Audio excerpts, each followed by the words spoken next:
Jai Anilo Premadano Karma Kacho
Ananjana Shalakaya Chakshurunvatan Vena Tasmai Sri Gurave Namaha Vancha Kapa Gurubhyascha Vipa Sindhu Yayanisha Patitanam Bhavanebhyo Vaishnavebhyo Namo Namaha Sri Krishna Chaitanya Prabhu Nityananda Shri Advaita Gadadhara Srivasadi Gaur Bhaktivinoda Hare Krishna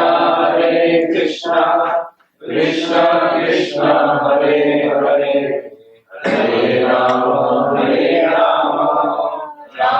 Rama Hare Hare Hare Krishna Krishna Krishna Hare Hare Hare Rama Rama Rama Hare Hare Hare Krishna Krishna Krishna Hare Hare Hare Rama Rama Rama Hare Hare. So I'd like to give a little bit about the theme or focus of the program. Of course, the focus of the program is remembrance and glorification of His Divine Grace, Srila Tamal Krishna Goswami. But within that general category, there's also a little bit more focus in the sense of the origin of the program. The origin of the program was that initially I was going to come here anyway. I was supposed to come this weekend. Jonathan arranged and invited me. And then, of course, we found out the unfortunate news of the passing away of Tamal Krishna Goswami. And I was going to come on Friday. And then I began to receive, different letters from people who were my disciples or people from New York expressing their sentiments. I remember immediately that evening I got a message from Raghunath. And various people started contacting me and finding out that I'm coming here. And then in that mood of separation and service to Tamal Krishna Maharaj, that intense desire and reciprocation of all that he meant to them, wanting to repose that affection or sense of obligation or dedication, they also felt that, I also wanted to go to Texas, in the sense that knowing that I would also be here and wanting to somehow or other please him. We know that Prabhupada left us, at least in his external manifest form, in 1977, but we never think that we can't please him. We realize he's an eternal personality. We're always thinking, what can I do for Prabhupada? So they had that mood. What could we do for Prabhupada? And they knew how pleased he would be if they came here to see what he's done and to honor his project. So that's how it began, and it really began to snowball. First that night I heard from Raghunath, and then he was very enthusiastic, and then he was looking at his schedule and convinced me, why don't you come there for Gaur Purnima? We can extend it more. And so many people connected with him. Raghunath had at one time in his life, I would consider probably one of the most difficult services in the world. He was Tamal Krishna Maharaj's cook for 1 month. And then I got a very nice letter from Prem Bhakti Marg and her husband Rasaraj. Prem Bhakti Marg joined from Tamal Krishna Maharaj's preaching in Greenwich Village. that sense of, how much he meant to their lives, how much he helped them. I have to do something. So their family arranged that they could, come here too, especially with that theme that we can meet on this evening and, offer some homage or respect, express our love and affection. And then, Kastuba is in New York, when he found out that I was going and that other people were going, he felt so much dedicated service for so many years, so much personal training that I have to go also and glorify him in his home, in his place, in that mood. And then, I don't know if he's here yet, then I was very happy to hear, I don't know if they were coming anyway, but Carl and Stella and their family, I know them very well from Vrindavan, to be reunited with them in that mood of remembrance and, and each person I have a very, very close relationship with, and they have a very close relationship with Tamal Krishna Maharaj. Carl and Stella, I know them through Tamal Krishna Maharaj. So it was all centered on this relationship with Tamal Krishna Maharaj and the loss and the Narottam is a disciple of mine. He knows how much Tamal Krishna Maharaj meant to my friendship. He was explaining to me that, when he was walking to work that day, he's very moved, knowing how much this person meant to his spiritual master.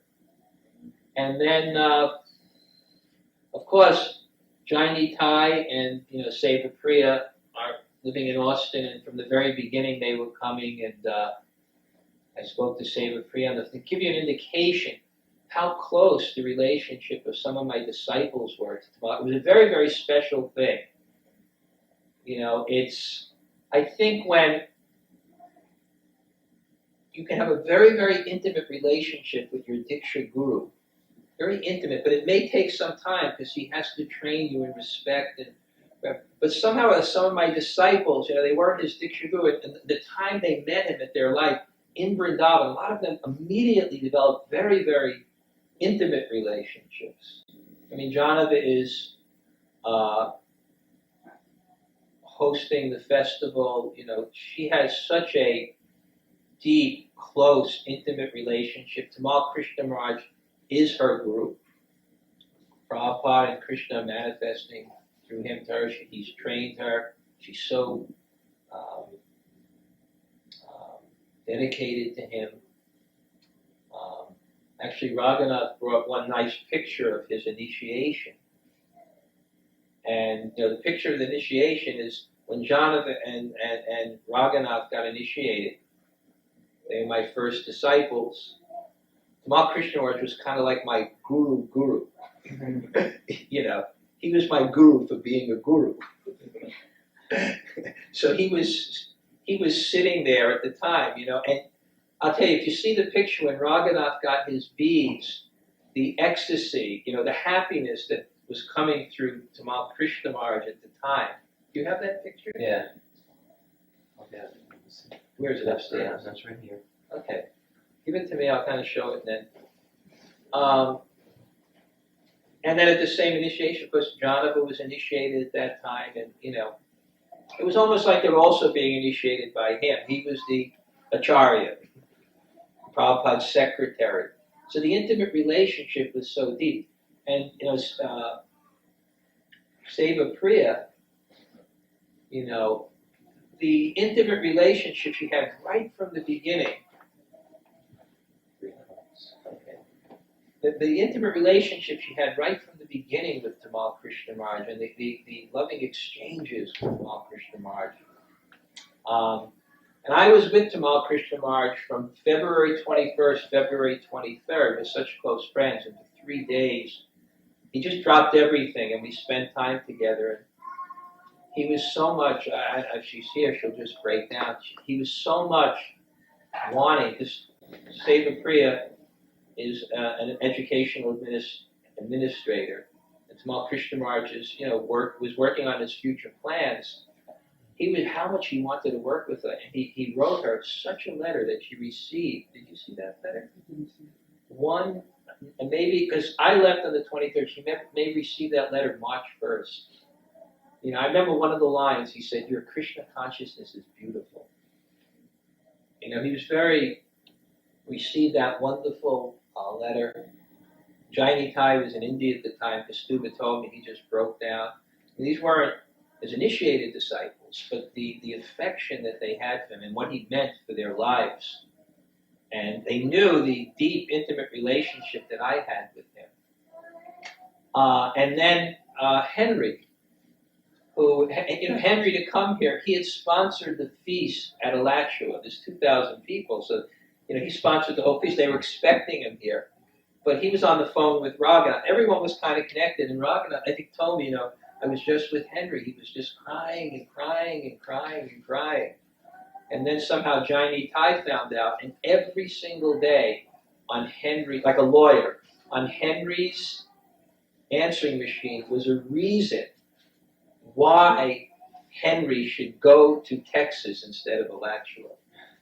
Henry was Tamal Krishna Maharaj was expert at exchanging relationships. We're talking about the Bhagavatam, that Krishna is the Supreme Personality of God. It means that he can exchange and relationships and reveal himself in many ways, as a friend, as a father.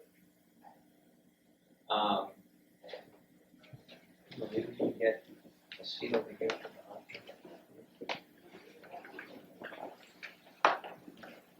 I think that we'll save this for a couple of days.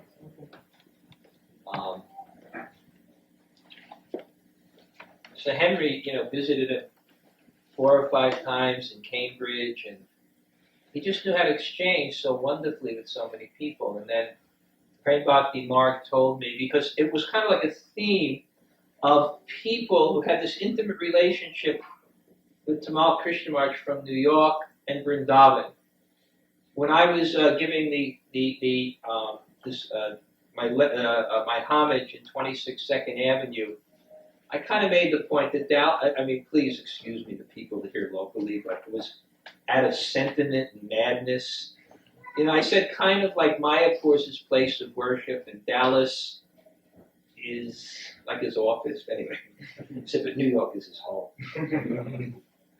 But the people have a very intimate relationship with him there.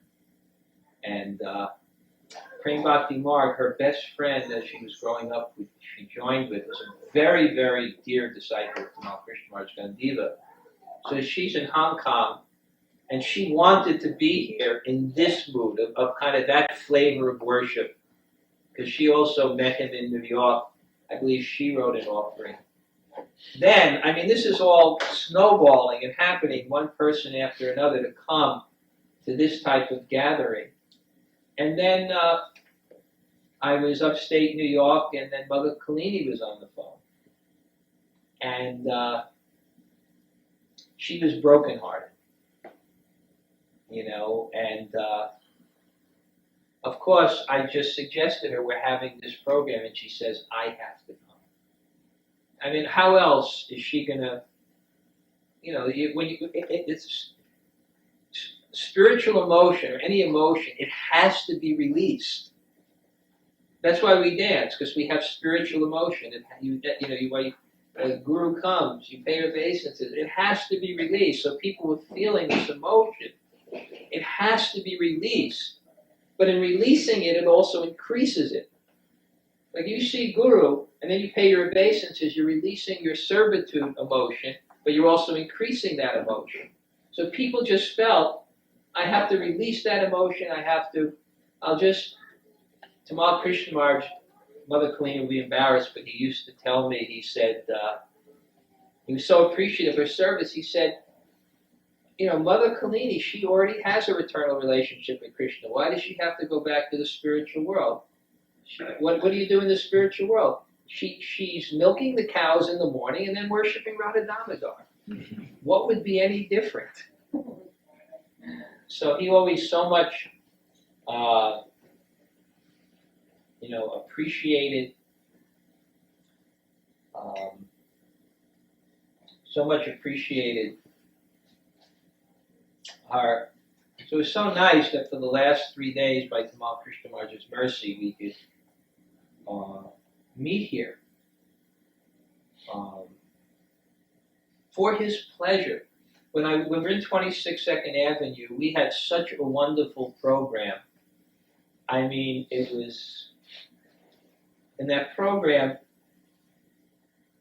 it was so packed that we had to put a carpet on the street and a speaker outside. And when Kastuba looked around at all the people, there were many people that were very dear to Tamal Krishna Maharaj, and there were people that didn't know him. But he would have loved, and we knew it. They were just the type of people that if he came to New York, he would have touched their hearts, he would have been in their life, and they would have been in their life. It was just the type of people. And, Kastuba was lamenting, how happy he would have been to have seen this. And then I also felt in the same way how happy he would have been to see this group of people here together. I mean, maybe everybody will feel sad when I say this, but maybe I'm going to express my regret and accept apologies that somehow, maybe it never worked out, but if I could have done this 3 years ago and he could have been sitting here with me, with Raghunath here, and Seva Priya, and Mother Kalini, and Carl and Stella, Prem Bhakti Marg, Kasuba here, and I don't know, I had something that I was going to read, but I don't know if Mahatma has printed it out. Mahatma Prabhu? 3 minutes, huh? Okay, I was going to read, so I'll tell you the theme of it. I wrote something called the Vrindavan Tamal Krishna Maharaj. And I met him basically in Vrindavan. When we had the program, now I'll say something else. We have a video of it. Do you have that video, Kastu? Or people who will somehow make it available, but it was done very nicely. It was so nice. I mean, one of the beautiful thing, I'll just say, Dayananda, wonderful, wonderful devotee with unlimited depth of respect for Tamal Krishna Maharaj, And Dayananda kind of came up front, and he has kind of, I don't know, his mood is, I can't say it's regal, but it's kind of, he like stands, he's like very tall, and he sits up there. And Kastuba noticed this too. That was worth, they say a picture is worth 1,000 words. There's a Vyasa-san of Srila Prabhupada. And then he has a big picture on it, and we placed a beautiful picture of Tamal Krishna Maharaj, right at the steps of the Vyasa-san. And kind of Dayananda, I know the way he placed himself, everybody's crowded, he sat right in front of Prabhupada's Vyasa-san. He was kind of, he stands up and he was kind of looking around, and then he looked at that picture, and he so much love. He was filled with praying, so he was moving and praying with so much love. It's just like when Prabhupada even would drink a glass of water. It was like praying that was doing it, hold the rose. There's certain grace that comes when you're imbued with love. So he picked up the picture and he put it right, on Prabhupada's Vyasa-san. It was a smaller picture, of course, but it was so appropriately prayed. And then the garland, fell down, and he kind of was when you do something with love, it was so. And then he spoke. And then I'll read what I have to say, and then he spoke. And when he spoke, the first thing he said, he told this story. He wanted to show who Tamal Krishna Maharaj is, and what his position is, and how unique he was. And he kind of challenged the audience, almost like when I spoke with you this morning. You were revealing, people may not have this conception, but, he reminds me of Prabhupada. And so, it's something maybe you don't spread out. People, but he was like, I'm going to tell you how I feel, He said, I'm going to be a little indulgent. I'm going to tell you how I feel. So then he told two stories. He told many stories, but he told two stories that were connected. The first story was, he said, Tamal Krishna Maharaj was younger than him and junior to him. He said, so when he came, he was there for a short while in the temple. And then Prabhupada said to all the devotees, he said, now I'm going to elect. He said, now we're going to have elections for the temple offices. And then Prabhupada said, I nominate. He said, I nominate Dayananda Prabhu as the temple president, somebody else, Madhavisa as the treasurer, someone as the vice president, and Tamal Krishna Maharaj as the secretary. He says, now I will explain each person's duty. Bhaktivedanta Swami Maharaj.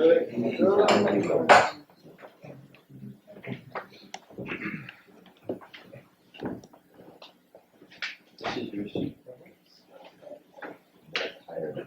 What? That's bigger than yours. It's an illusion that it's bigger than I'm subject to the We decided who sits on that chair by two qualifications.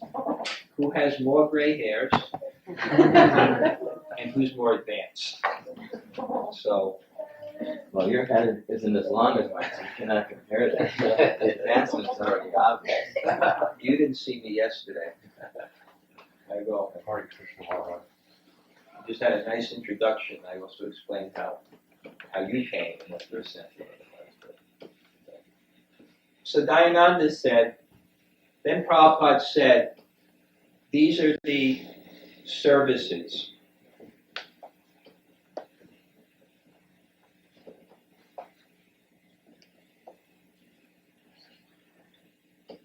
He said, the temple president oversees the whole temple. If he's not there, the vice president takes care of his duties. The treasurer deals with the accounts, and the secretary is the liaison between the GBC and the temple president. So he said that this was his relationship with Prabhupada. He said, Tamal Krishna Maharaj was never a temple president. In other words, he was so intelligent and so confident and so blessed by Prabhupada that he started at that position. So he said that was his relationship with Prabhupada through Tamal Krishna Maharaj. So that kind of set the tone for the, and he said it with such respect. Then he told one other story, and he said, years later, I was in New York, and it was 55th Street, and I got to drive Tamal Krishna Maharaj to the airport.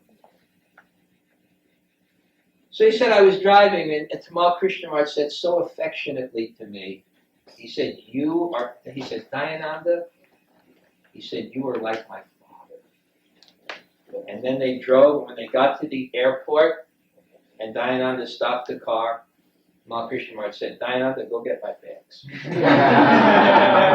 So it kind of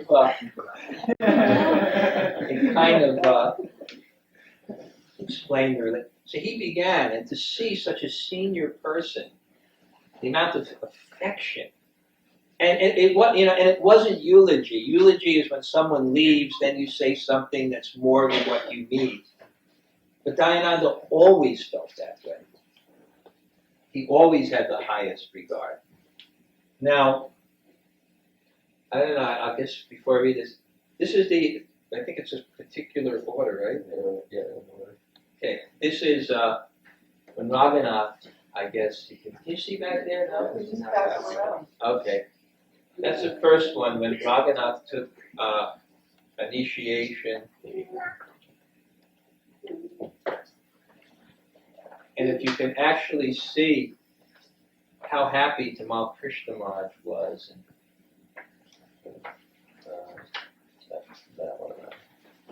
Okay, now, before other people give their offering, I'm going to read something at the beginning and something at the end.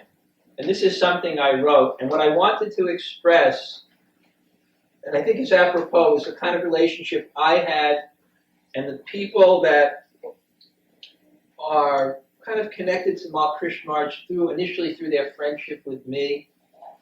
We really saw this intimate side. And I said, if New York is his home, when you're at home, your personality comes out. Vrindavan is his home. The personality comes out.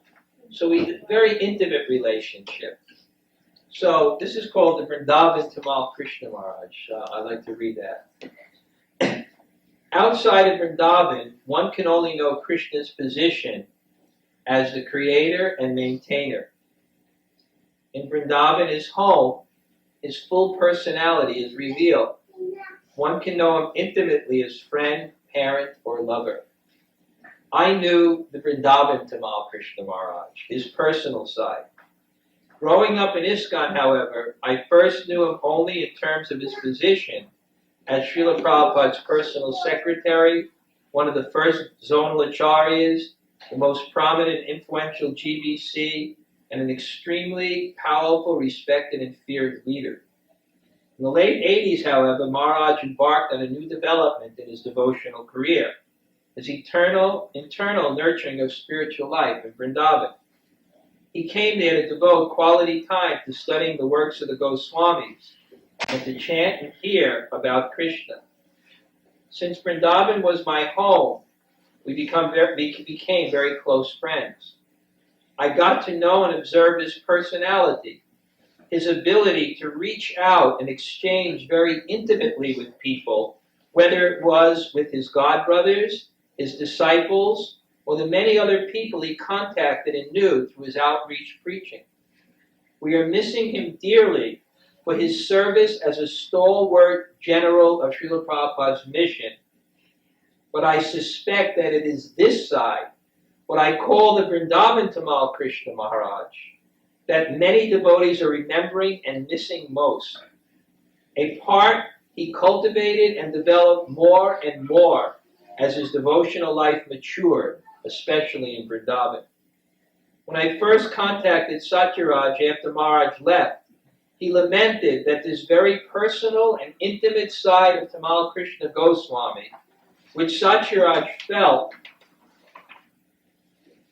was especially manifest in his last 5 years, was not so well known.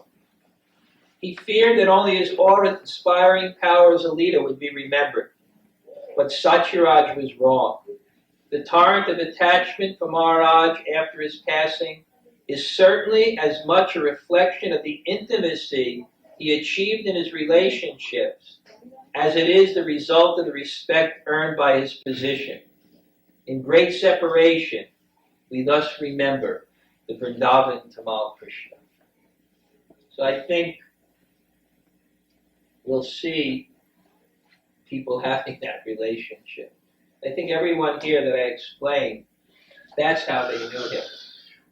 How that expert in exchanging love and relationships with a variety of people.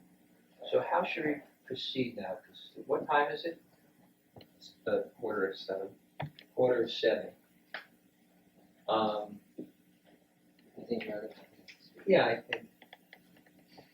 You can say something? Yeah. Raghunath had a very nice relationship with him. He saw both sides. Both the intimate side and the... Yeah, you can say something, because practically after this you'll have to go. Maharaj, I'm taking Raghunath to the airport too, so I'd love to say something before. He'll say, Yeah. and then you'll say something? I know, Okay. I hate to put myself in front of everyone in this room who's more advanced. But I than think me. in spontaneous devotional service, you can't go by rules. Right. Attachment has to go above. And I appreciate that. Okay. Because it means the love is stronger. Okay. Okay. Yeah, say something.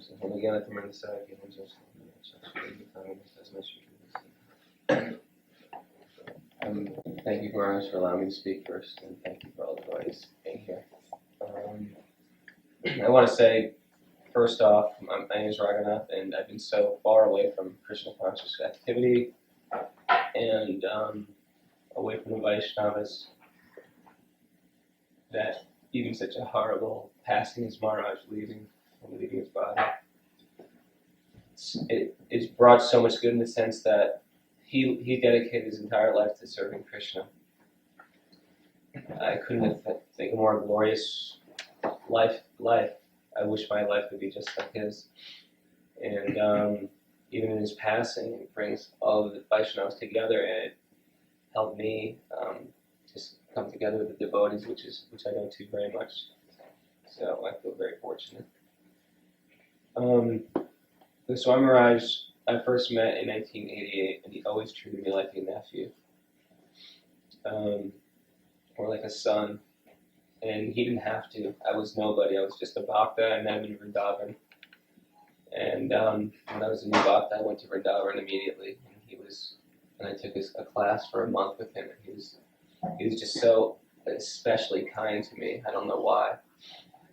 And when I went back to the States, it worked out that I was on the Krishna Fest party with Dhanurdhara Goswami in Potomac, Maryland. And we had the good fortune that the Swami Maharaj stayed with us for 1 month. And all the boys would go out. There was like 11 brahmacharis or so. We'd go out in the mall and preach, and I would sort of stay back and cook and clean the place and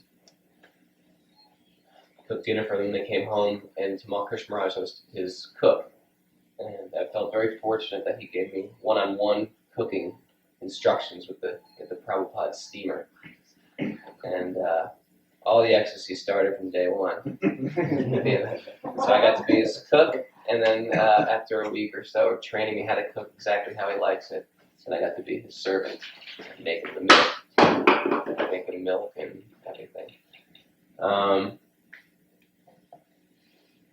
We'll say before I start with the comical stories, because they were all very comical and instructive, that he was so expert at teaching people, and I was so impressed with him every day. It was actually one of the most exciting times of my life, and I'm not exaggerating because we're all here to see it.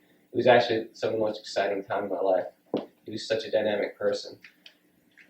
And he made me really on my toes and made me really think about what I was doing. And starting from the day one where he told me to go out and buy some vegetables and, to get some horseradish for his raita, which he likes. And I didn't see any in the store, so I just didn't buy it. And he asked me where the horseradish was, and I simply said they didn't have any. And then he looked at me and goes, "You sure they didn't have any?" I was like, "Yeah, they didn't have any." He goes, "Are you sure they didn't have any?" And I said, "No, I'm not." He goes, "Did you ask anybody in that store if they had any horseradish?" And I said, "No, I didn't. I'm not sure."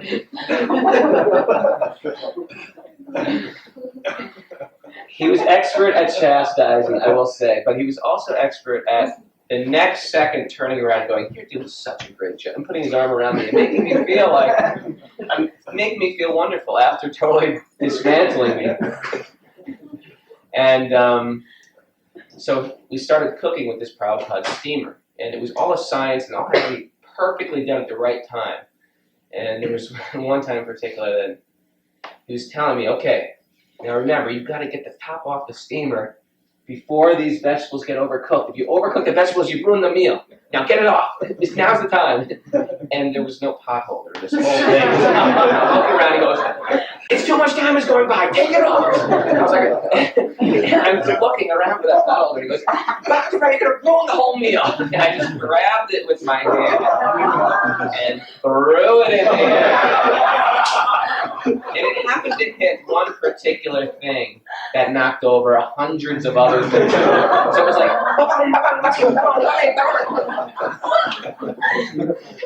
and he screamed at me and just goes, "Noise and commotion, just like your music, Bhakti. Noise and commotion."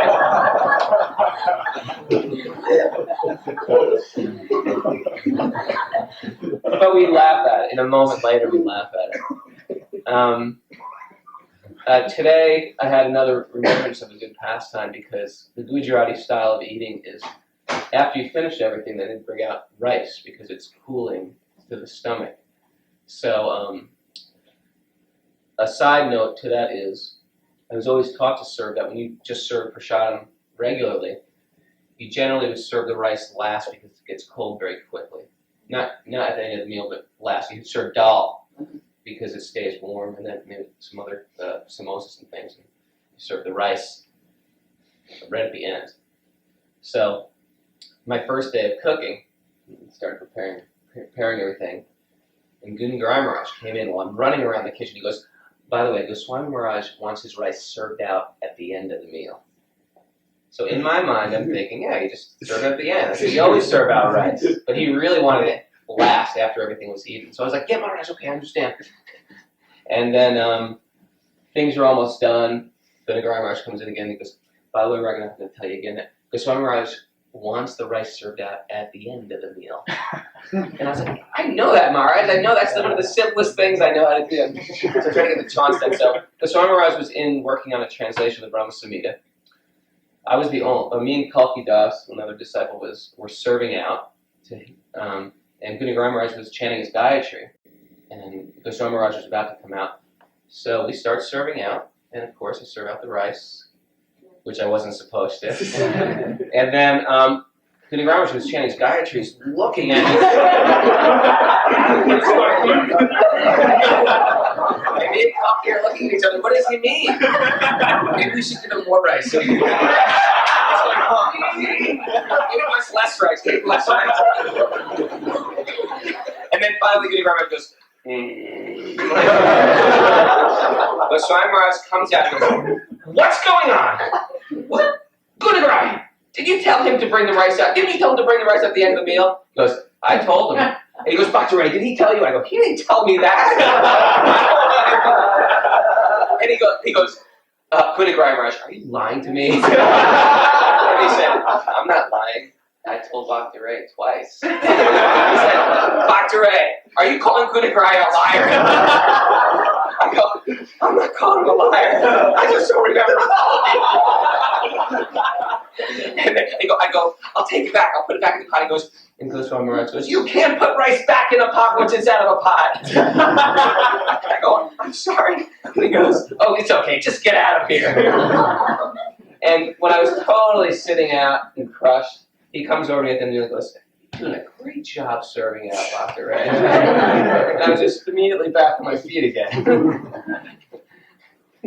An all-time favorite was I think it was like the next day. I think Dhanurdhara Maharaj was there. Guni Maharaj was there. Sridhar Maharaj was there. There's 6 sannyasis, and I was serving out. And Kalki never shows up. I don't know what happened. I was the only server, and Bhakta Mike was cooking the pizza. It was a pizza party. And so we started serving out immediately. But they gave me this spatula that just had no strength to it. And you could barely get the pizza off the tray. So I tried to get the pizza off and going around. And finally, everyone had a piece except Reminiscence Swami. So I couldn't get it off. And Reminiscence Swami goes, just eat without me, it's okay. And Goswami Maharaj goes, we're not going to eat without you, Ramapada. Bhaktivedanta, get the pizza off the tray. And I was like trying so hard to get this pizza off the tray. And he goes, get a different spatula and get that pizza off the tray. We're not going to sit here and all our pizzas are getting cold. So I run in the kitchen, get this big spatula, the pizza off the tray. The pressure's on. I have 6 sannyasis waiting for me to get this pizza off the tray. And finally, with all the strength I had, I flung that pizza about 7 feet in the air. And I tell you, the entire thing happened in a type of slow motion. Just watching it going up, watching it coming down, and it landed right on Ramapada Swami's lap. And then Goswami Maharaj, like Lord Indra, pointed at me and said, no devotion! You have no devotion! You've lost your position as the servant. And Guni Maharaj comes and takes the pizza from me. And he goes, Guni Maharaj, you've served out everybody. Bhaktivedanta, get out of here! And sure enough, he just put his arm around me at the end of the meal. Said, Bhaktivedanta, you're doing a good job. Don't worry about it. Oh, and the funniest one, there were so many wonderful ones. Me and Kasuba were sleeping in the room together, and every night we'd say, this is what happened. Oh yeah, what happened to you? It was just As soon as you said that you would stay behind to clean up. with the It just reminded me of Go to the mall? Yeah. Okay, I'll tell that story. This is another great I one. can tell part of it, because I can know another side of it, But he asked me, what is Ray doing the whole time? I said, I don't know. He's hanging out back here. Because all the boys were going out preaching, and they had a little Krishna band where they played the drums and dancing, and they had a book table. But I'd stay back and cook and clean. And then I said, he hangs out right here. He said, why is he doing that? He was like asking, why is he doing that? I don't know. And do you think that's good for him? And then, kind of, yeah, Gurudev, you're right. He's in this band and everyone's praising him all the time. He needs to go out there and actually people don't know who he is. So sure enough, Goswami Maharaj calls me to his room, Guni Maharaj. He said, so, Bhaktivedanta, what have you been doing during the day? I go, well, I make breakfast for everybody, and then I clean the whole house. What did he say? Well, I'm kind of like a den mother around here.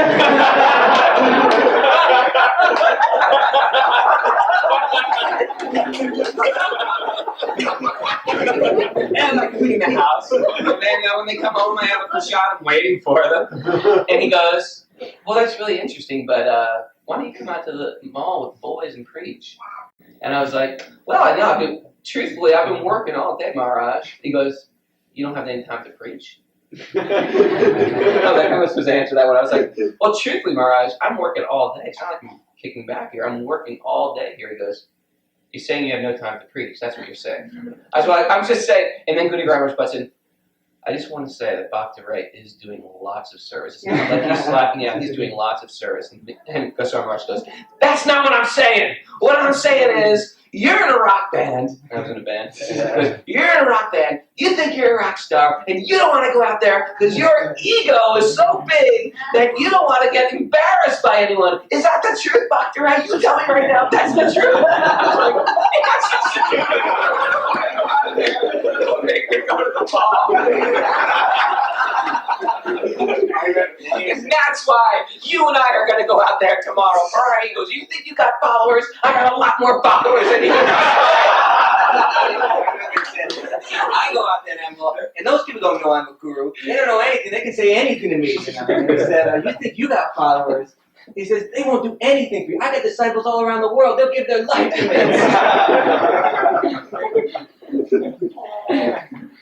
And then he has a wonderful, he wrote a poem, a long poem.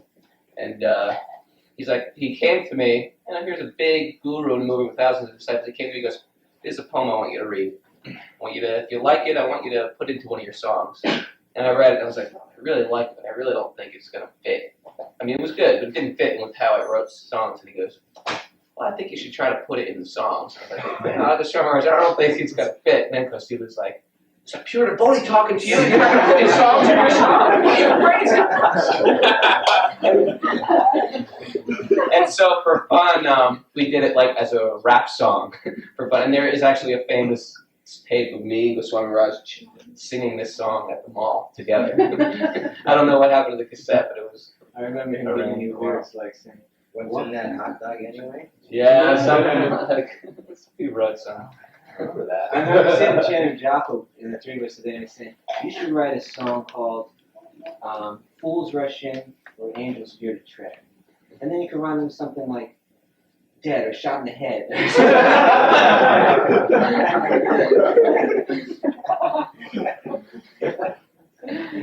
Every day was wonderful. I'll just say one more thing and then John, you try and then he can. It was such an affectionate time at that time. This was actually when all the young people started to come. And I also came for 1 month. And I came for a little while, I don't remember how long. We went out to the mall and Tamal Krishna Maharaj was preaching out there, and I just remembered another story, but I'll tell it later about his preaching out there. But then the relationships became so sweet that at the very, very end, Tamal Krishna Maharaj was going, and there may be about 25, 30, 35 young people that came to see him off. And Raghunath had written a rap song. Rap song. Right. And Gunagram Maharaj was playing the drums. Can I just tell him the one line I like best? The one line you remember. I feel like this. And I really felt like going home to mommy when I dropped the pizza on Roma Pod's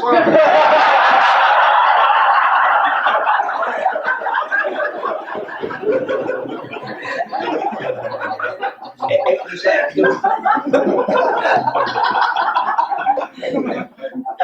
it was,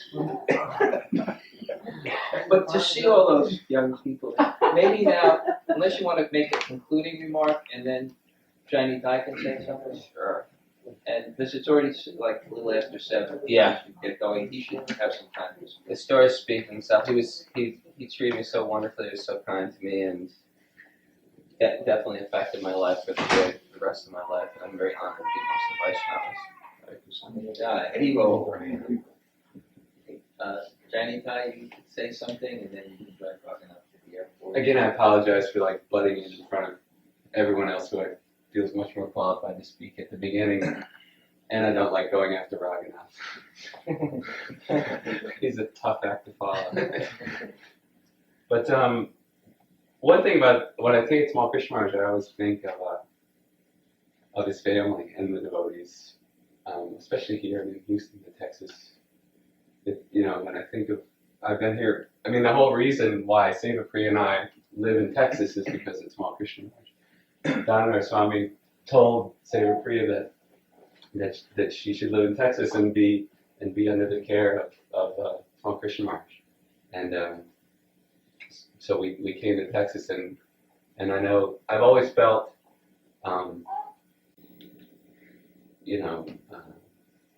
part of Goswami Maharaj's family. He's the father, he's the uncle, and I've always really appreciated that wherever I go around the world. I've seen a lot of communities, and I feel like the vision Goswami Maharaj had and the way that he created a family is very unique and very special.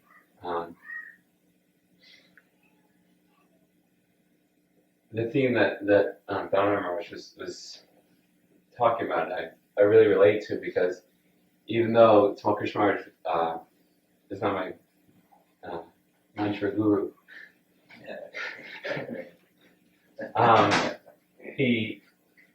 he's very much a spiritual master. This is Seva Priya and I's Prabhupada, although she'll tell you it's just hers. But there's a picture there of Tamal Krishna Maharaj, and he stays on our altar.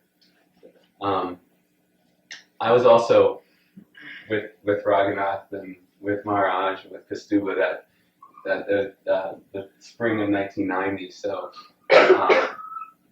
I sort of was like the relief pitcher. I'd come in the evening after Raghunath had been chastised and then given the arm around the shoulder enough times in a day, and then I would serve him out his milk and dates and popcorn. That was the meal he was taking in, and whatever other guests were there, I'd serve them out. And just two pastimes I wanted to tell. The first one I think sort of sweetens the second one. So it was a Sunday. So Goswami Maharaj had given the Sunday feast lecture at the Potomac Temple, which is where we were staying. And I was in the process of serving out Maharaj when someone knocks on the door, and there's an Indian lady there asking, "I want to speak with Swamiji, who gave the lecture." And I said, "Okay, hold on 1 minute. He's taking prasadam. Just hold on 1 minute." And I said, "Goswami Maharaj, there's a lady here who wants to talk to you." He said, "Bring me some more milk." So I said, "Okay, but there's a lady here who wants to talk to you." And he said, "Bring me some more milk." So I went, and I was heating up the milk, and I bring in the milk, pouring the milk. Of course, obviously it's steaming. That's hot enough. I was given the instruction very clearly that the milk needs to be steaming when it's served earlier in the month. And so I served, and again I brought it up, and Goswami Maharaj this time he wanted dates, and he didn't respond to my question about this Indian lady waiting at the porch. So I said to her, I said, "Maharaj he's taking prasadam, and it's really not the best time. So he'll be, I explained the schedule, and I said, please come back another time. He'll be happy to speak with you.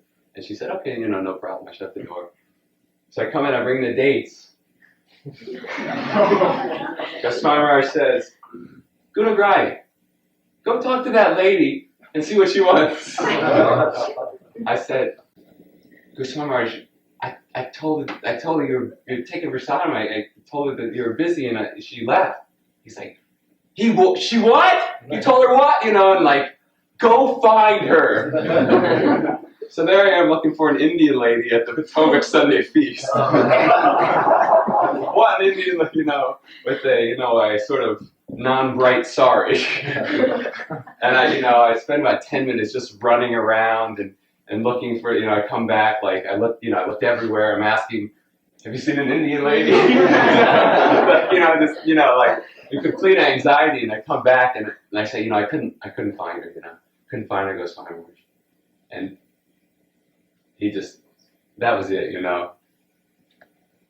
This person millions of births, this person comes, they come to the temple, they hear my class, they finally want to approach a bona fide spiritual master, and you send her away. And on like that for about, it seemed like 3 years, but I swear that when I walked out of the room, it was still the same year. But on and on like that for about 5 minutes probably. And then he, again, with the same mood that Raghunath was talking about, he said, well, maybe she wasn't sincere. Maybe, and he gave all these other explanations how I'm sure it's Krishna's arrangement. And by the time, even though my heart was still beating at, probably what should kill a person, he was still able to make the situation, to justify my sending this lady away in a way that I still felt like I didn't completely ruin a person's quest back to Godhead. So about 2 years later, I was in Vrindavan, and Goswami Maharaj was giving the Vrindavan Mahimamrita classes. And I think it was the first class. It was the VIG in Vrindavan, a month-long class. And so I was waiting. I was on the second floor of the Gurukul building in Vrindavan. And I was waiting for Goswami Maharaj to come up. And he comes up. It's time for class. I pay my obeisances. And he says, Bhakti J, you didn't come to see me.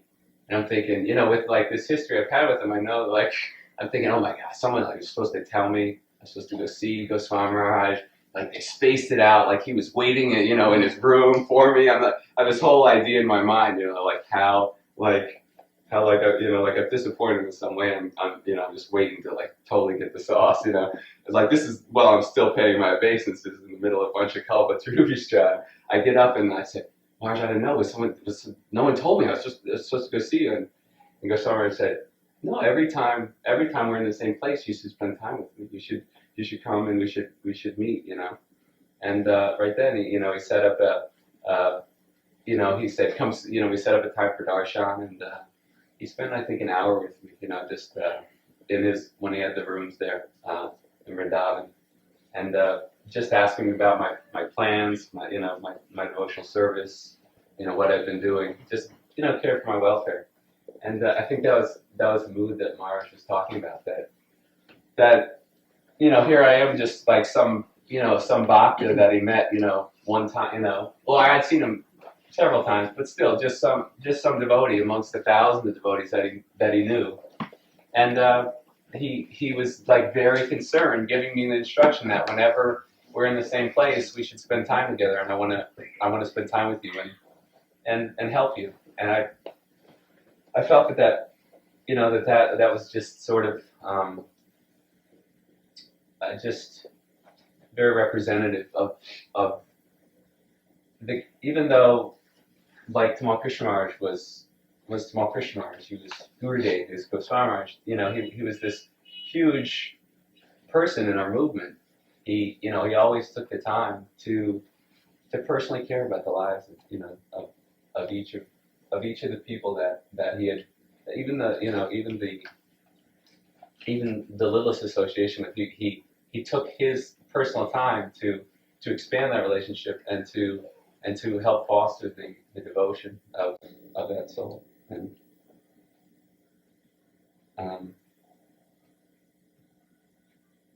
I think that's the Vrindavan of Krishna.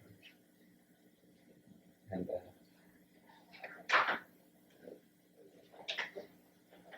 like all of us that are here, so I feel extremely blessed to be able to have that association. Rasaraj, can I have Prema's with the whenever she's free? I have the, What? I have the offering. You'll She read it? wanted me to read it, yeah. Okay. So why don't you read her offering?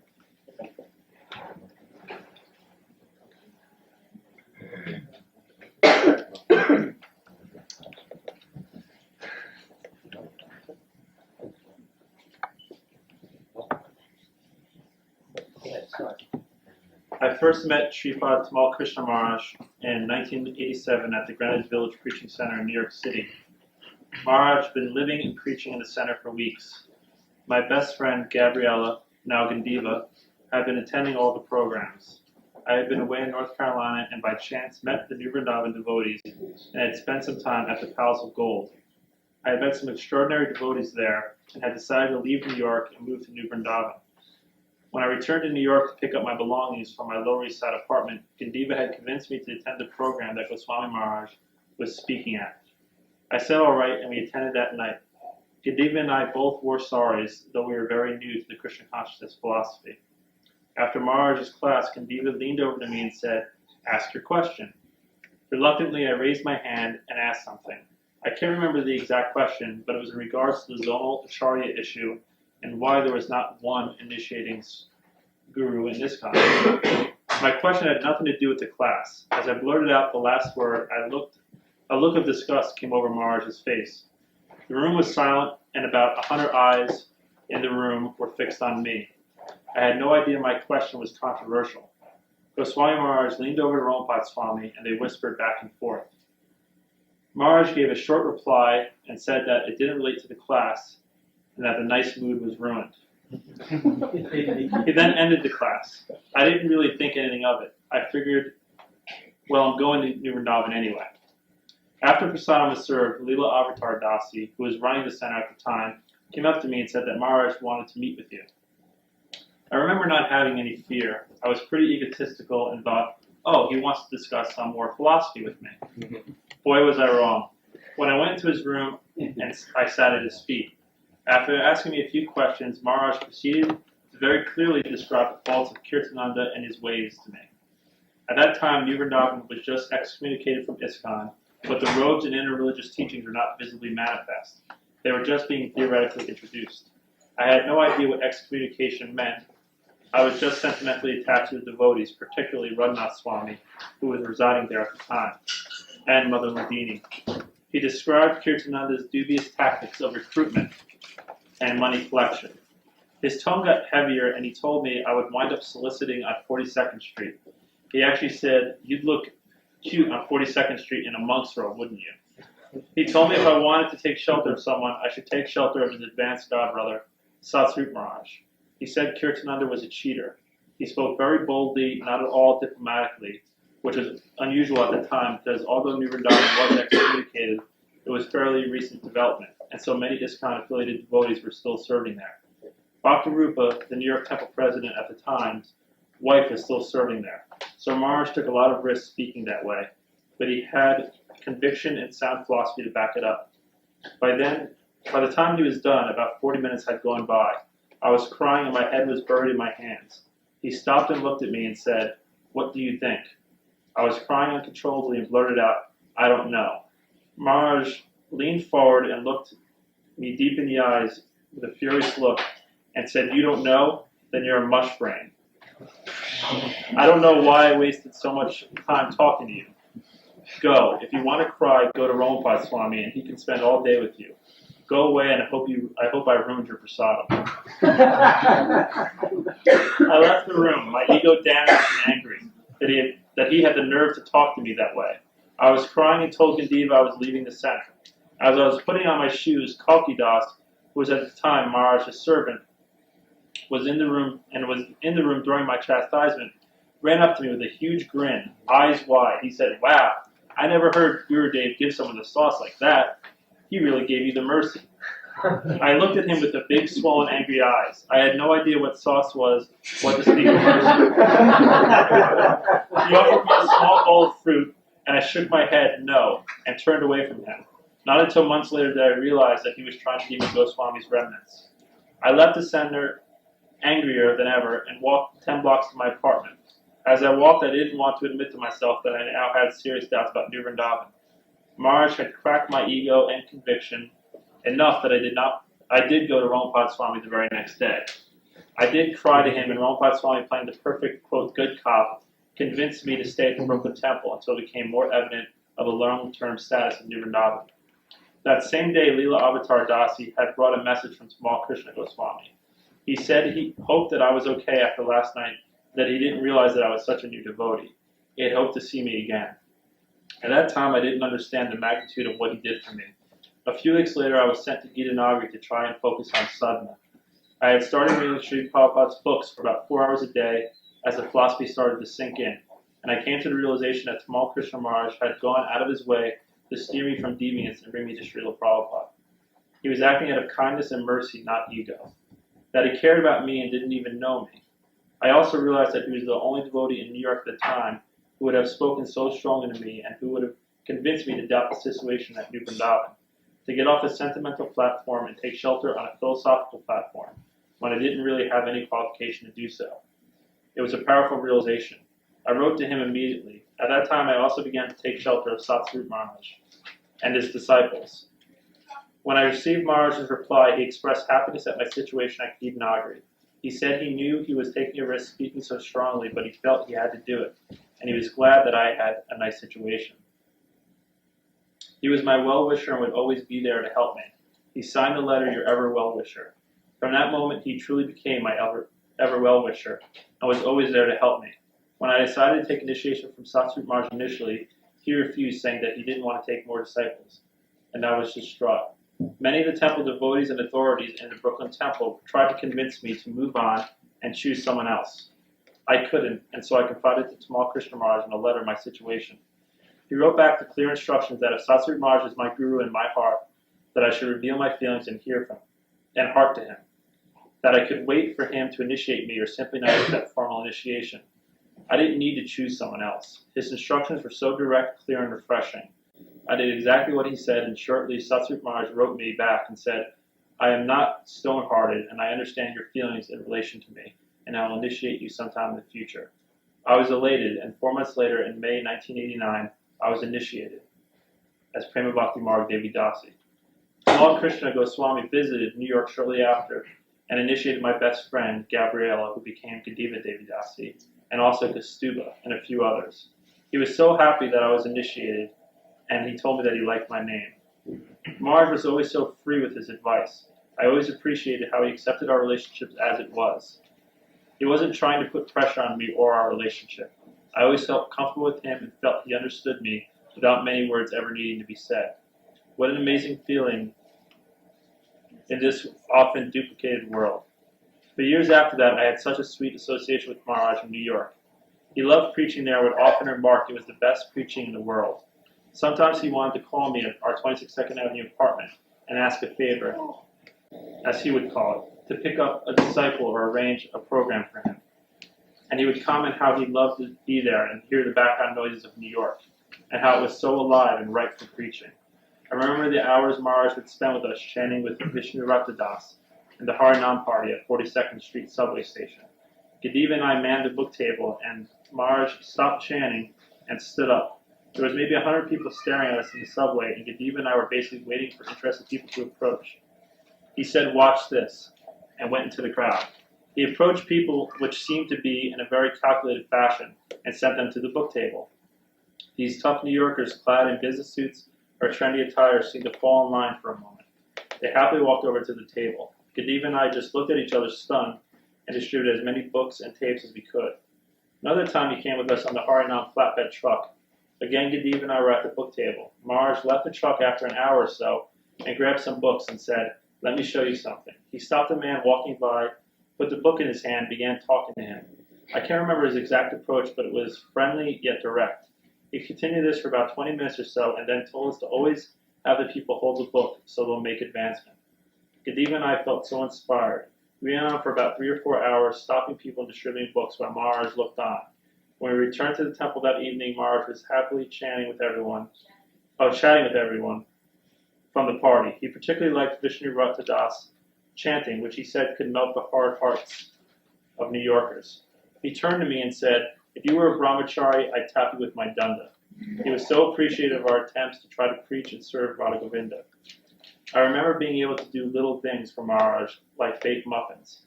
He wanted bran muffins for breakfast once, and I had dug up a recipe I had never used before. He liked them very much and had me make them 3 times. He said the first time is beginner's luck. If you can do it 3 times, then you're expert. I remember writing down a list of things he wanted me to get for him while he stayed in Prabhupada's quarters. As he got to the soap he wanted, he said he liked the kind with olive oil. He said to write it down. He looked at me very sternly in a dare you kind of way and proceeded to tell me that the name of the soap that the name of the soap in a deliberate way, TKJ said these 3 words. It's called "Kiss My Face." I wrote it down as fast as I could, looking down to do anything to keep from laughing. In 1993, I was in Vrindavan at the same time as Maharaj. He called me and my godsister from the road to the courtyard where he was staying. He said he was just at Govardhan with Radhanath Swami, and they were remembering how Radhanath Swami had kidnapped me from Maya, and then that he had kidnapped me from New Vrindavan. He was in such a sweet, light-hearted mood. He said, who wouldn't have thought our relationship would have matured this way? He gave me some instructions and humbly asked me to pray to Srimati Radhika for his return to Vrindavan and that he would do the same for me. He said he was very much dependent on the mercy of the preaching in Krishna Consciousness. At that time, I imagined that when Maharaj was a very old man living at Govardhan, he would make himself available to speak Krishna Gita. I would be older too and perhaps more qualified to appreciate. I began to look forward to those years. In the recent days after Maharaj's passing, I have been understanding more the unique position of his disciples and subordinates to be blessed by him. His words and actions never needed to be justified. Although he often used the rod, we always knew his intentions. I once heard him say in New York, if you cannot serve the Guru expertly, how will you serve Radha and Krishna in the spiritual world? In my mind, I can't differentiate the sweet days with Maharaj from the other times with him. They were all different flavors of sweet, and now we are faced with this bittersweet departure. I now have to speak to dear Goswami Maharaj in prayers and to see you in my mind's eye. I can't, along with everyone else, understand why Krishna has taken you away from us so soon. I heard you told Borijan Prabhu before you went to Mayapur that you had a final chapter left on your thesis. It was going to be a short one. You said that when you had handed in your 3rd to last chapter, after reading it, your professor said, I am convinced. Who can imagine how many scholars you would have converted to Vaishnavism? Now we may never know. For sure we do know you were feeling intense separation. Is that why Srila Prabhupada called you back to him so soon? Is that your way of teaching us to love you intensely as you loved your dear Srila Prabhupada? Leaving us behind to feel separation for years and years to come.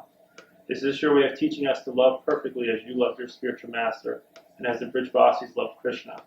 We struggle to understand the mysterious way Krishna deals with his dear devotees. Maharaj, my only solace at this time is to know that when you said that you were my well-wisher and would always be there to help me, you truly meant it and proved your words in this world. I am many, many, many lifetimes behind you. I have spent this one so far like a toddler, taking baby steps and falling over and over. But I do now, that when I finally give up my material desires, you are now waiting to embrace me eternally as my ever well-wisher. For you always kept your word. Now we are left to keep ours. Thank you so much. So happy that Prem Bhakti Marg and Master Raj, your family, make the trip here, and if she had any regret that she couldn't make a proper offering. I think that Tamal Krishna Maharaj would be extremely pleased that she was here to express her heart in that way. Thank you very much. Raghunath needs those pictures before he goes, so, if they can be.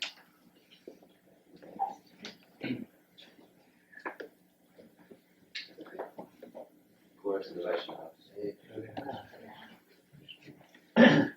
Is there that letter by Gandiva?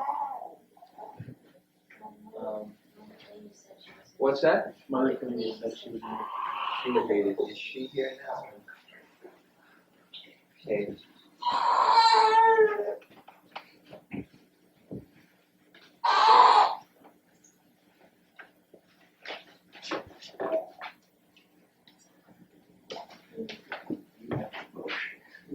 And I thought the devotees were kind, but until I met Gurudev, the thought of trying out the process never really crossed my mind.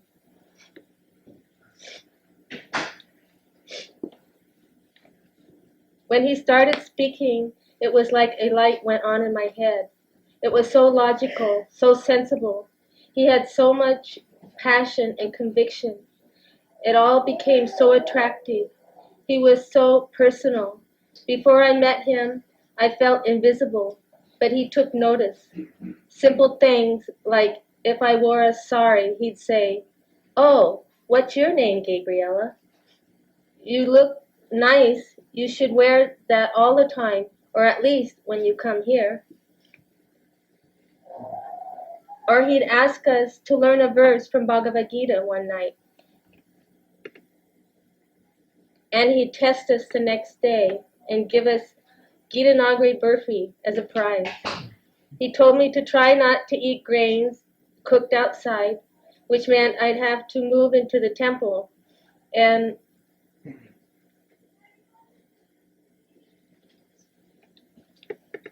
it's like move into the temple after 3 months on a fruit fast.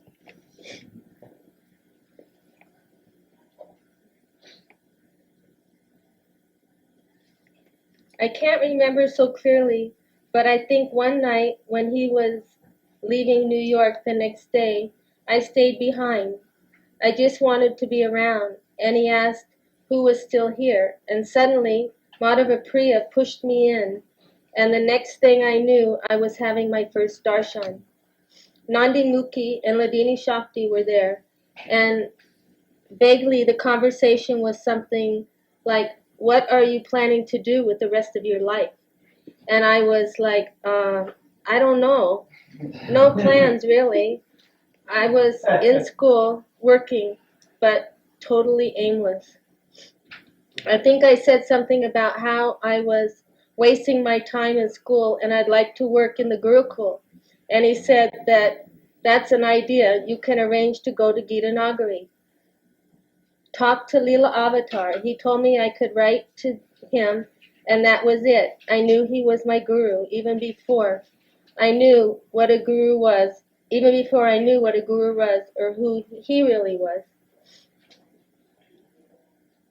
Later, when I found out he was an intimate servant of Srila Prabhupada and a senior devotee, I felt like Krishna was personally arranging this for me, and I'd be a fool to pass by an opportunity to get guidance from him.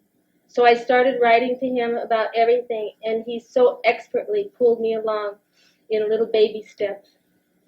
I also remember I was working in the village apothecary on West 10th Street, really depressing environment.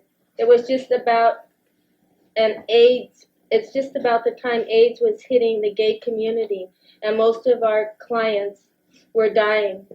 Every day Gurudev would come past my window on a mid-morning walk, I think with Kalki, and they both looked so effulgent, like they just walked out of Vaikuntha, and I just remember an ever-increasing desire to just be around Gurudev. He didn't know I worked there, but he would wait and visit to get, but I would wait and get a visit. I would wait to get a glimpse of them. And then I went to Gita Nagari, wanted to stay there, but Gurudev expertly got me back to New York. After he explained to me that I didn't know anything, so how could I be a teacher? First, I had to be trained in Krishna Consciousness. And though New York Temple was not an ideal place at the time, we did get trained. We had Rompad Swami's guidance and preaching training. We had Satyaraj Prabhu's Bhakti and Bhakti classes. We had book tables in the subway and Vishnu Radha's Harinam. He said I had a debt to Sri Sri Radha Govinda, but what was really special was when Srila Gurudev would come, because there were only a few of us disciples. Me, Ladini, and Kastuba, we got a lot of attention and service. He always made me feel needed, although I was and still am pretty useless. He always made me feel like I had potential and there were always things that needed to be done. Gurudev always made me feel so important to him and loved. He was straight with me. He would tell me things as they were, but I always knew that was because he cared so deeply for me and the devotees, and not just his disciples. I have many letters addressed to 3 or 4 of us in the Bhakti ashram. He wanted to know how everyone was progressing and had personal relationships with many of us. When Gurudev was pleased with me, whether it was something simple like a nice meal or something else, there was no better feeling I have ever experienced. And if he was displeased, I could be totally devastated. He had that effect, but pleasing him was such a great reward, it was worth the risk. And I always knew that he was training us for serving Srila Prabhupada and Radha Govinda because he cared so much. And the personal association I had with him during the year kept me going through other difficult times and tests. I would hang on until I could go to Vrindavan or go to Dallas. When I got my Brahma initiation in Houston, I felt very unqualified. I am not a very studious devotee, but Gurudev gave me Brahman anyway. He said Prabhupada's standard was at times to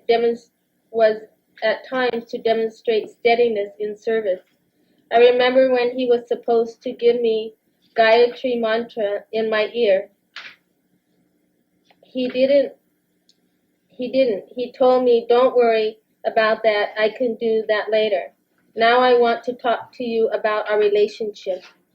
You have always served me nicely with so much respect, but now I want more from you. I want our relationship to be very affectionate. I'm your father. Don't be afraid of me.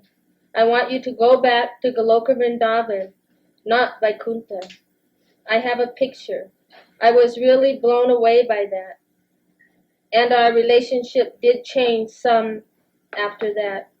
I tried to be more open in my dealings and not so attached to the results when I was serving him. To do the needful, and had many really great experiences in Hong Kong, traveling together with my husband and Girdhari Swami in China, many times smuggling books across the border, cooking for him in China, or for a brief time helping with research for his novel or typing correspondence. Some of my fondest memories are actually of being chastised by him. I always felt his love the strongest during, maybe slightly after those times. And there were many blowing a meal, breaking the cassette player. I felt this was how Gurudev was trained by Prabhupada. I felt fortunate. The most memorable has got to be the one time in Vrindavan I had come with a very heavy heart. My mind was really disturbed. I knew I was in a lot of subtle maya and I wanted to get out of it, but I just couldn't on my own. It was all I could do to get myself to Vrindavan. Well, when I finally met with him in his room in Vrindavan, Radha Vinod was there. I felt like I had hardly got a few words out, and Gurudev was furious. He was shouting and calling me all kinds of things like ungrateful, unchaste, etc. I couldn't contain myself. I just burst into tears. As I did, there was a blackout. For a full 5 minutes, I was crying. We all sat there in the dark, and Gurudev was throwing tissues at me. When the lights came on, he told me to go away. It took me a while to realize I wasn't crying because I was doomed. I was crying because I felt so relieved. I felt so light. I had revealed my darkest thoughts, and now they were gone. The next day, I showed up as usual at BIHE. I think it was Vrindavan Mahimamrita class given by Gurudev, and he said, "Gandiva, I'm surprised to see you here." Later, godbrothers and godsisters told me Gurudev was very worried and had them follow me back to my room the night before to make sure I didn't try to drown myself in the Jamuna. That afternoon, I came to the house to take Gurudev's water jugs to the well and fill them, as this was my daily duty. When I came back from the well, Gurudev was sitting outside reading, and he asked me to carry the jugs on my head from now on, and that I should start practicing, half jokingly, but so lovingly and so sweetly, like I had passed the test. So many memories that are so meaningful to me. Later on, after my marriage, and when my husband became estranged, it was and is very hard for me. But I confided in Gurudev, and I never felt apart from him. I know he always knew my heart. I went to see him, Vyasa Puja, in 1999, and he gave me very practical advice. I am so grateful to God brothers and God sisters who kept me in association throughout and encouraged me to maintain my relationship. Actually, I feel when Gurudev was ill with cancer, it was like a wake-up call, a warning to me to not take his association for granted and to start imagining that he might not always be here. Although there are so many regrets, I am very grateful that I brought my daughter to Cebu last summer, to where Gurudev and Giridhari Swami made a wonderful festival. So my daughter had a relationship with Gurudev, and he blessed her. She and her friend Rohini would wake up, dress up with gopi dresses and tilak, and go out to the garden and pick flowers and hand them to Gurudev, who would be sitting and chanting, and he would chat with them and put flowers in their hair and call them gopis.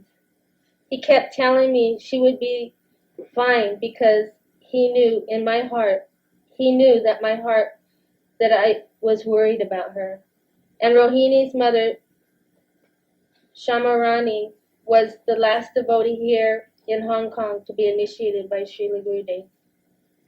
I spoke to Gurudev very briefly on the phone just by accident when he called when I was in Mother Padma's house the night before Gurudev left for Mayapur. He had just sent me a note after a long time with no correspondence because I had sent some sweets and a photo of my daughter in England. He did give me some advice and told me he had to go. He was leaving early in the morning for Mayapur. He sounded very peaceful and tired. He asked me not to tell anyone he was going. I knew he meant my husband. So I said, of course. After I hung up, I was immediately lamenting why I didn't tell him to have a safe trip. I sometimes feel Krishna and Prabhupada must be missing him and could take him any time. He's been working so hard for so long. I was thinking to email, but decided just to pray. I was feeling very, very happy about speaking to him and very conscious of him for the last 2 weeks after writing Vyasa Puja offering. I still can't believe all that has happened, but I knew Gurudev would very much want us to support Giridhari Swami here, so I hope I'm able to do that in some capacity. My immediate goal is to finish this course I'm doing. I have to now, as Gurudev thought it was so great, though I was very funny, so great. He thought it was very funny that I'm going to get a certificate from Cambridge, and he was getting his PhD. Please, all the Vaishnavas, pray for us, disciples, that we can always act in a way that is pleasing to Srila Gurudev. I know his passing was very, very glorious, and he is with Srila Prabhupada and Sri Radhashama Sundari. But it is so difficult. Your servant can be with us.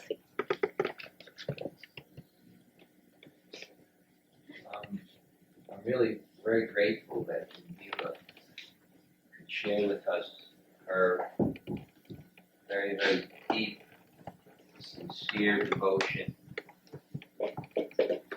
for Srila Gurudev.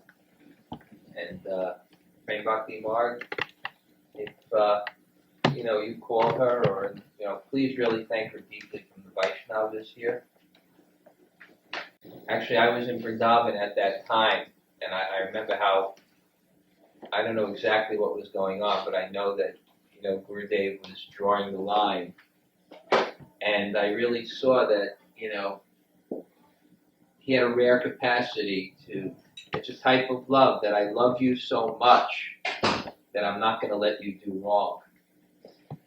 And, I guess she never, forgot his concern and how he just always kept her under his shelter. So, maybe, Henry, you'd like to say a few words? I really appreciate it. Sure. Let's see. I guess I first met Goswami Maharaj in Mayapur in 1985, and I was introduced by my friend Chris Murray there, who'd known him for a long time, and they had an old friendly relationship, so they gave each other a big hug, and then I got a big hug right away the very first time I met him, and it was like from then on, I mean, it was like we were friends. He treated me like a friend, and from then on, just right away, I was immediately treated like a friend and very special from then on. And then I got to know him later on during there was the Krishna Fest time in Washington, when he'd come and help the devotees that were preaching on the mall there, and with Gunagrai Maharaj's program, and he'd invite me to take prasadam with him, and he'd ask me great questions, and really bring me out, and treat me again like a friend, but also like in his special way.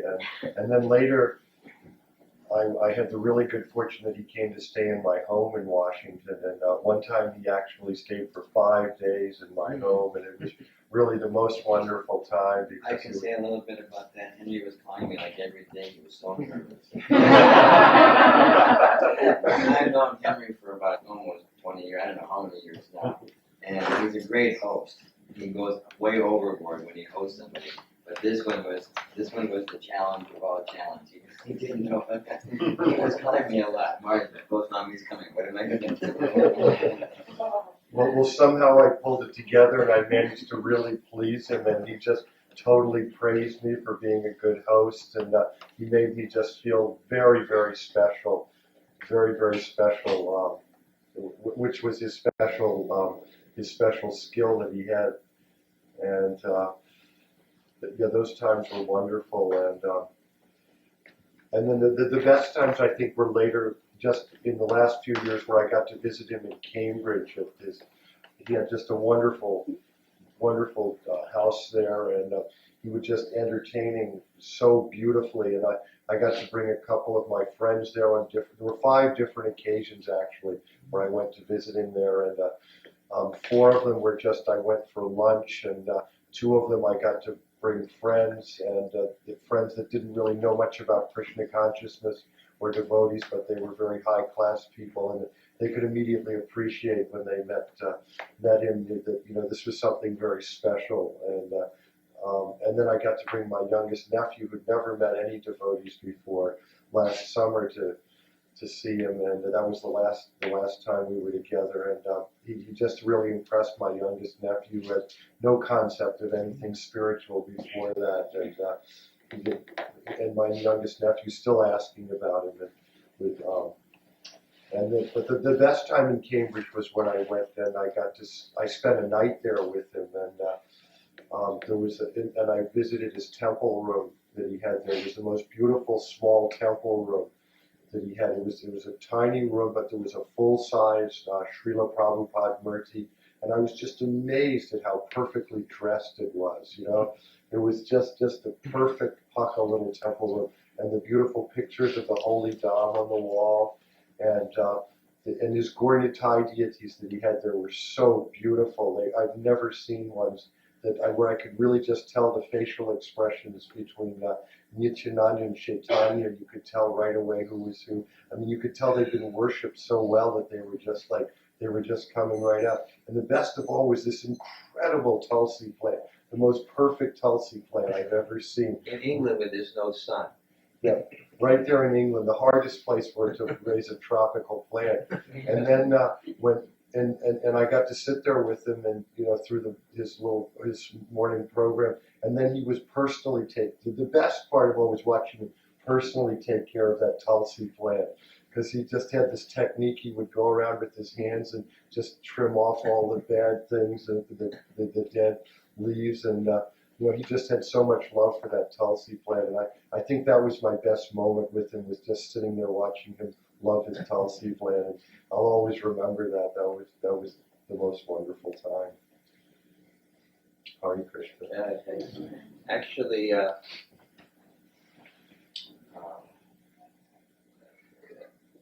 Actually, Henry's house in Washington is quite a house.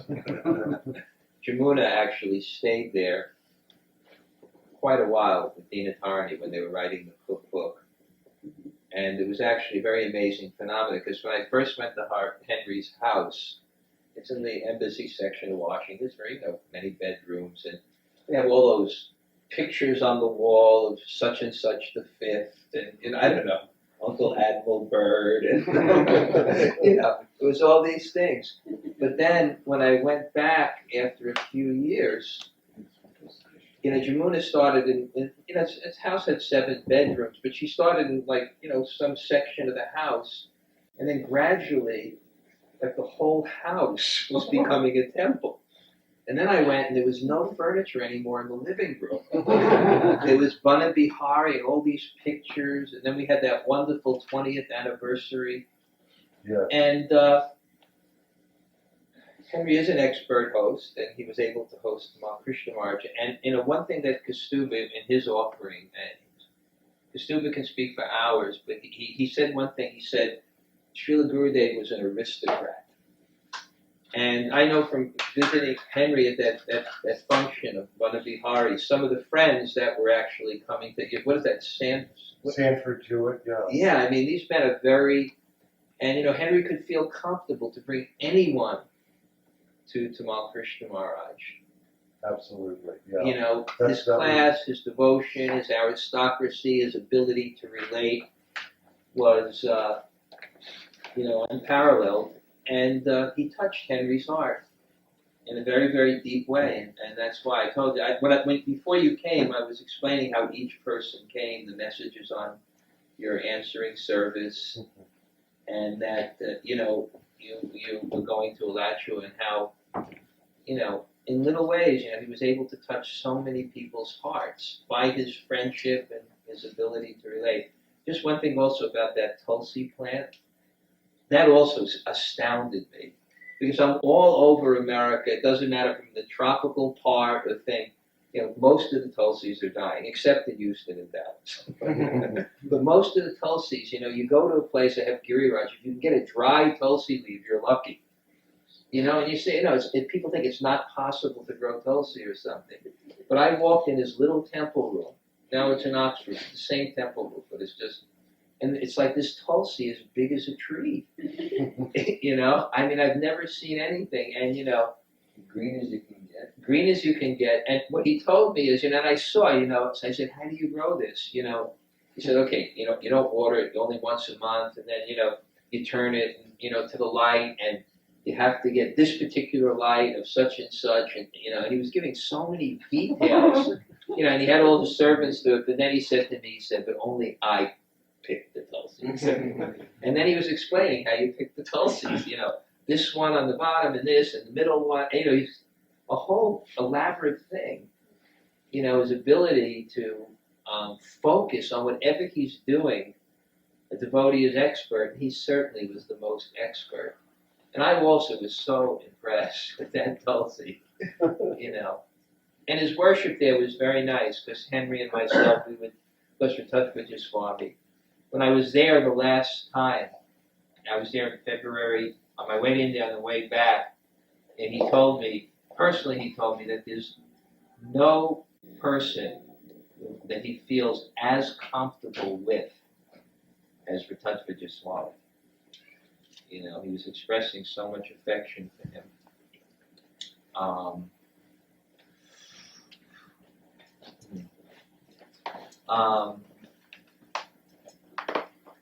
Sue, would you like to say something? Yeah, please say something. Go ahead. Is it okay if I go here? I think you should face around and make it It's easier. very difficult for me to speak with these brothers behind me. So I want to have it on. Okay. All the details. Great. Tamal Krishna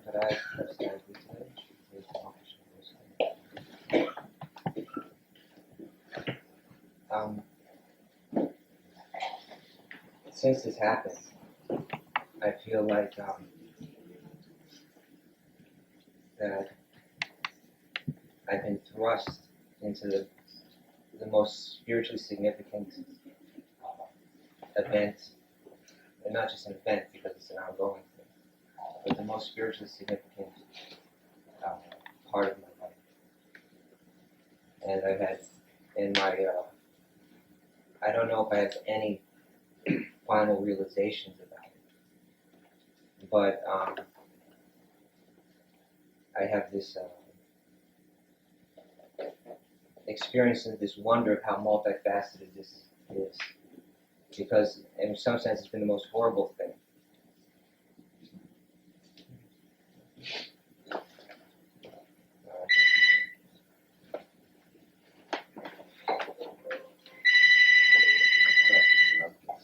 Let's sit down.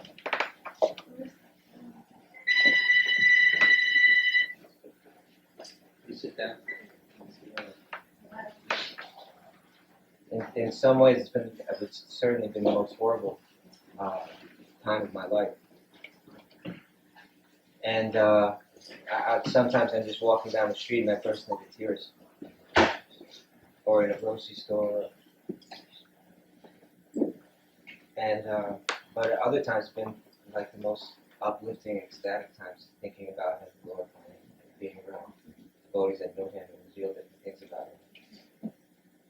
And one thing that I feel most, maybe people can come up because I'm going to have a hard time speaking about it. Give him the water, then you can just do something.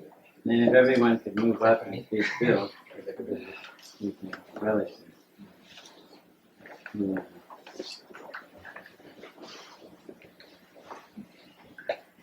The one thing that I feel very strong is that I feel like now I have to represent him. Maharaj was saying how nice it is in New York. It's one thing Gurudev spoke to me a lot about, maybe more than anything about, was we talk about preaching and how we have to preach. He was upset in many ways about our movement and the weaknesses that it has. And he was always wanting to see it somehow to reach its next stage in preaching. And we discussed it. I can't say how many hours we discussed this. And now I feel like somehow I have to represent that. And Maharaj was discussing how nice it is in 22nd Avenue in Manhattan now. There's so many. They're preaching very nicely. And I was just thinking how wonderful it would be to bring him here and how happy he would be to speak and meet with these people. And I just knew how much he would affect them. It was just the clearest thing to me. There's one girl there, and I was thinking, oh, as soon as these two meet, forget it. And it's just going to be like, they're just going to, he's going to transform her, just by his presence. And she just went to India, and she was stopping in London on the way. And was it you that advised him to contact him? Call him on the phone? I think Shimon, Yeah. who brought her, He's Goswami about her. Yeah. I had the same impression that this was the kind of person that he would affect. And Goswami sent back a message through Chiman that she should call him, Yeah. which was, shocking for her. Yeah, because she had a long layover in London, and she was just, something happened, and she just felt a little nervous on one hand, and I don't know the time, something at the time she didn't do it. And I was thinking, now, how, if she would have had that one meeting, how much that could have meant her for the rest of her life. Because he was like that.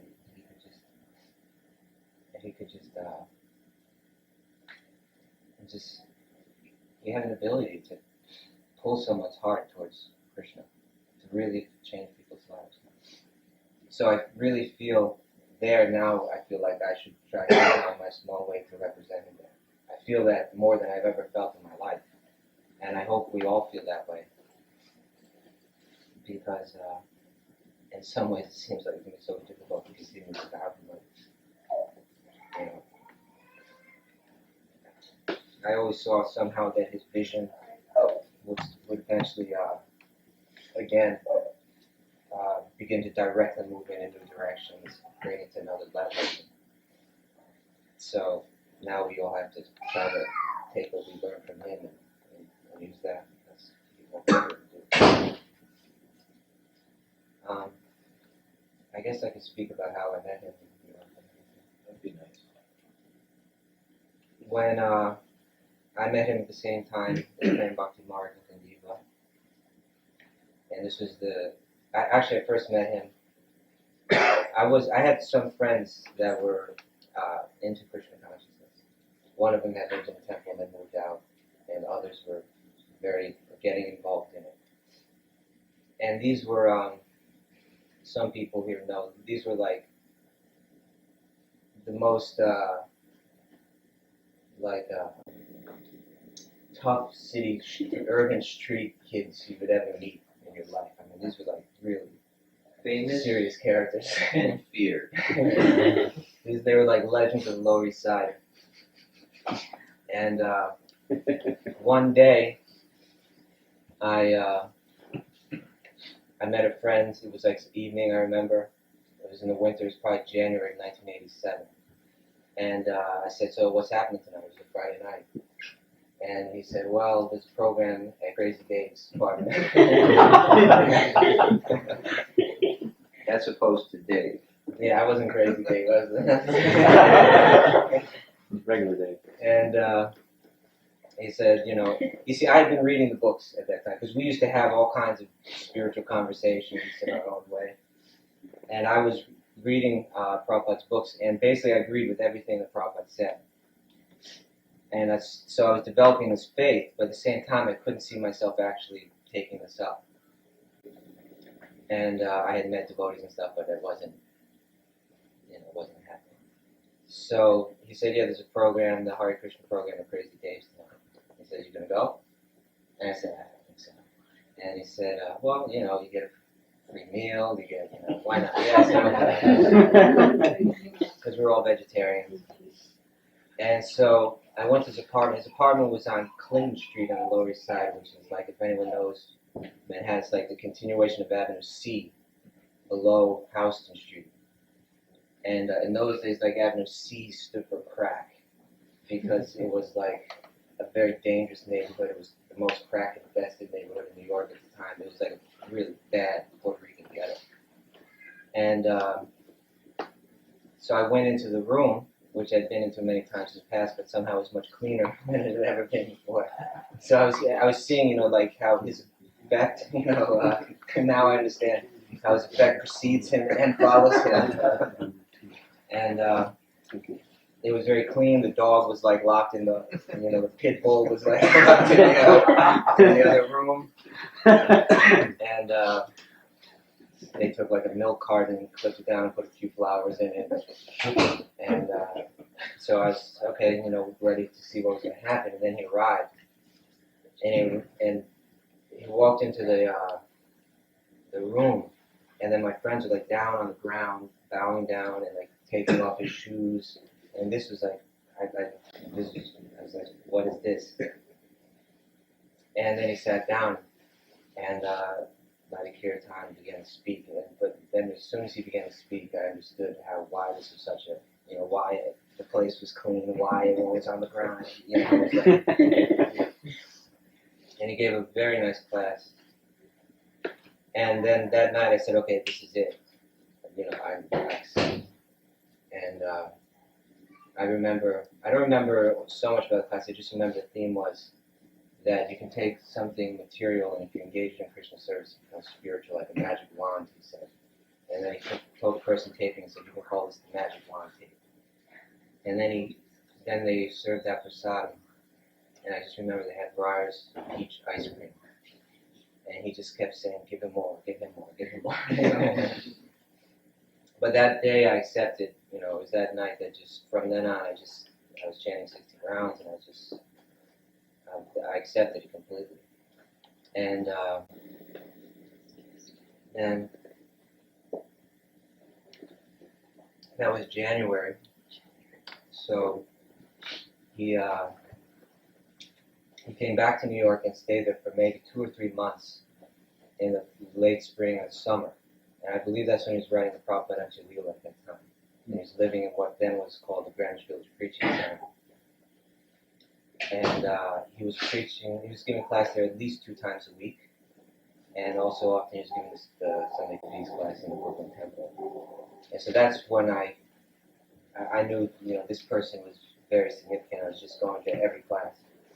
And I remember, when I first felt that he was focusing on me, because I was reading the books, and then one time he said in the class something like, so and if a person does that, what are they called?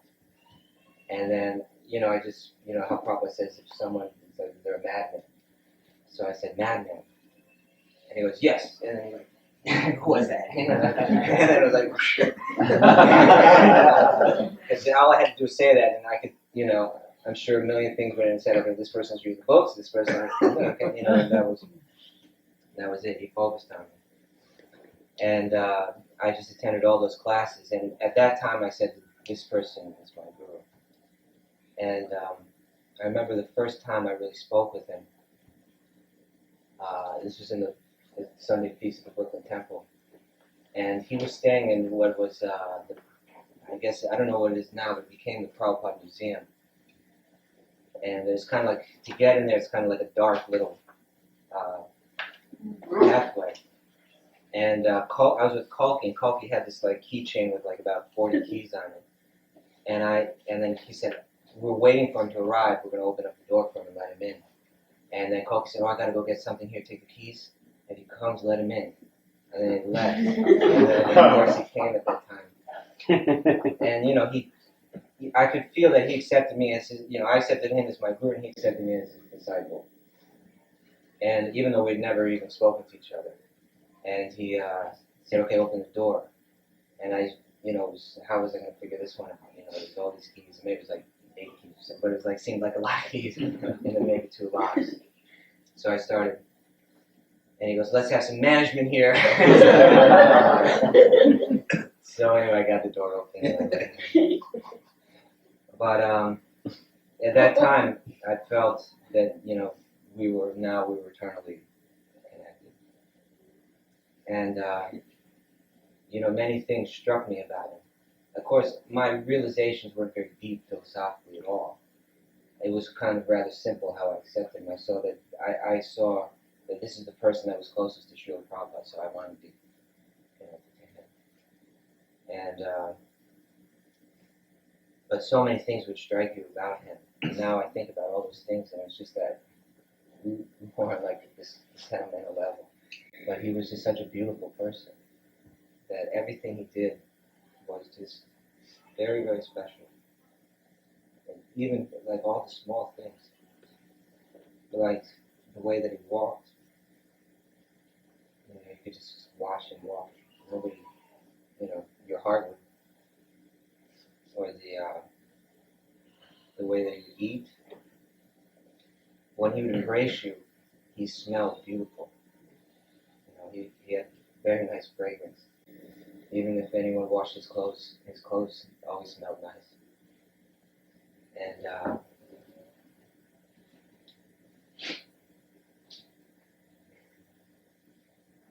I'm seeing now, I mean, of course I always saw, but now I'm seeing more how he affected so many people, like hundreds and hundreds and hundreds of people. And mathematically, it doesn't add up how it could have